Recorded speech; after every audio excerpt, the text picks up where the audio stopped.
Kiara and hello everybody. This is Arun Jacob, your friendly and frank licensed New Zealand immigration advisor.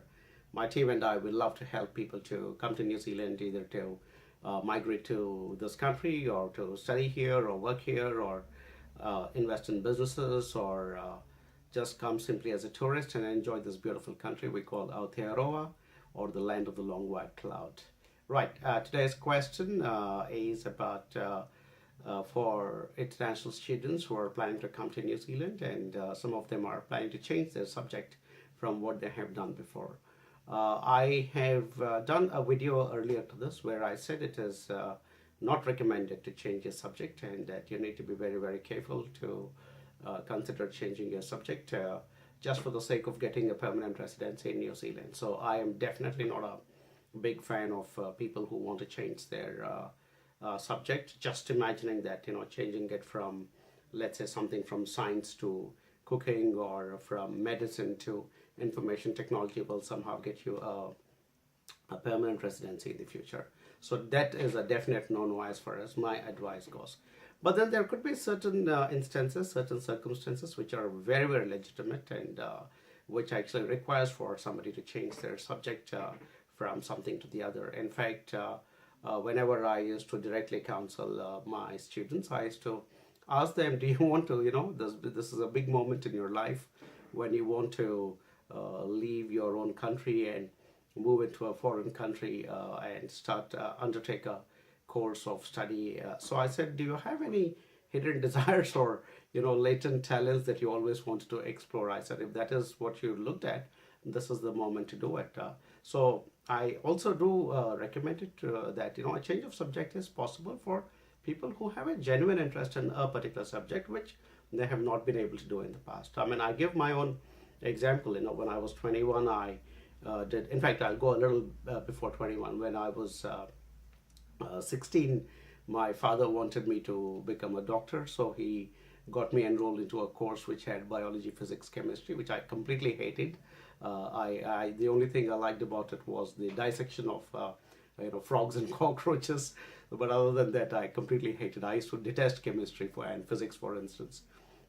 And when I could not get into medicine, or rather, I actually rebelled and protested and told my dad, "No, I'm not going to be a doctor." So he was pretty upset with me. I mean, he was pissed off to the extent that he asked me to, leave the home, and things like that happened. So anyway, to cut a long story short, I went from a science background into a commerce background, and while in commerce, I realized that I absolutely detested certain aspects of commerce as well, mercantile law, for instance, things like that. So the accounting was something that I really didn't get my head around too much, so I hated it. It was only at 21 I realized that my real passion lay in communication.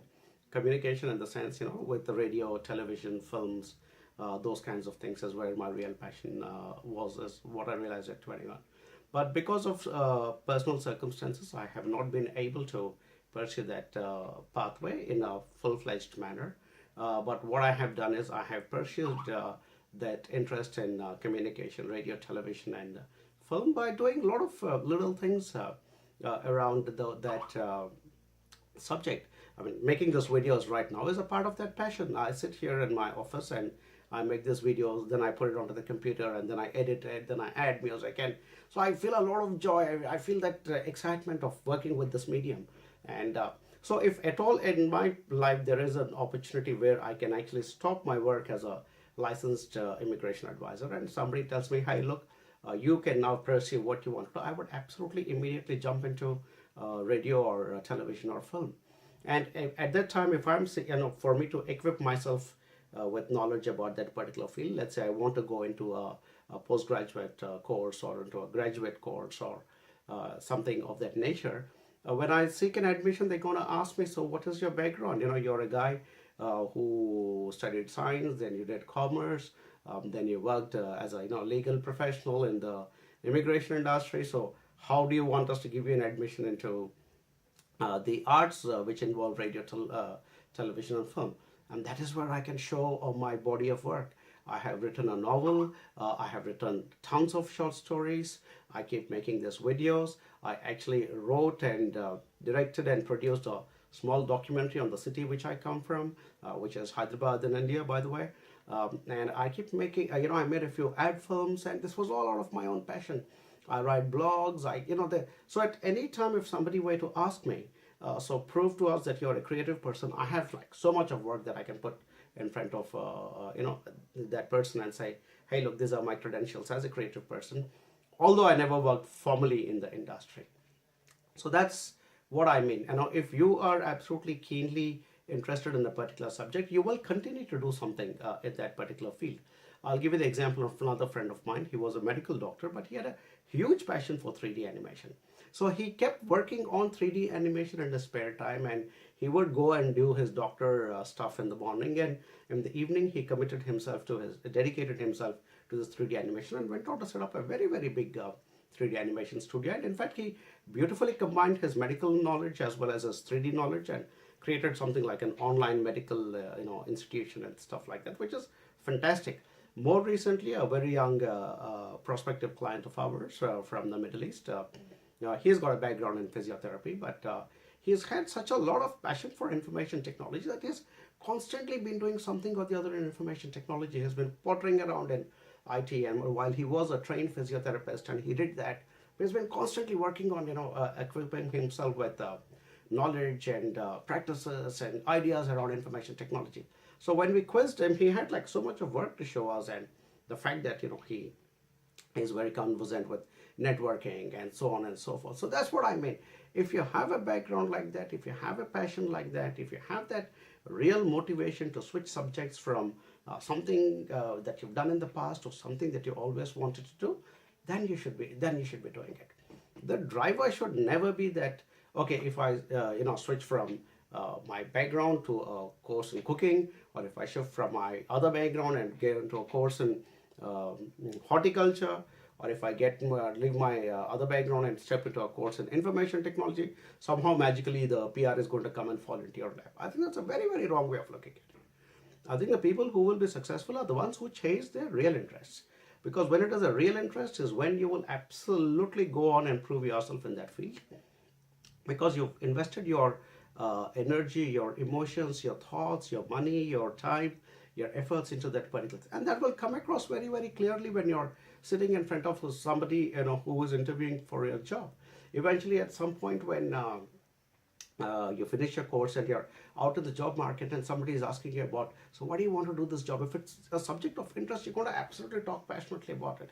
I swear I can sit across the table and convince somebody that I can be a filmmaker, although all I do is use my little phone camera and make these videos. But because that's the passion I have for that medium. I sit and study how to write screenplays. I sit and study how to do editing and all those kinds of things. So that's the way you need to approach a change in subject. So go with your gut instinct, go with your honesty about who you want to be, and you are not going to fail.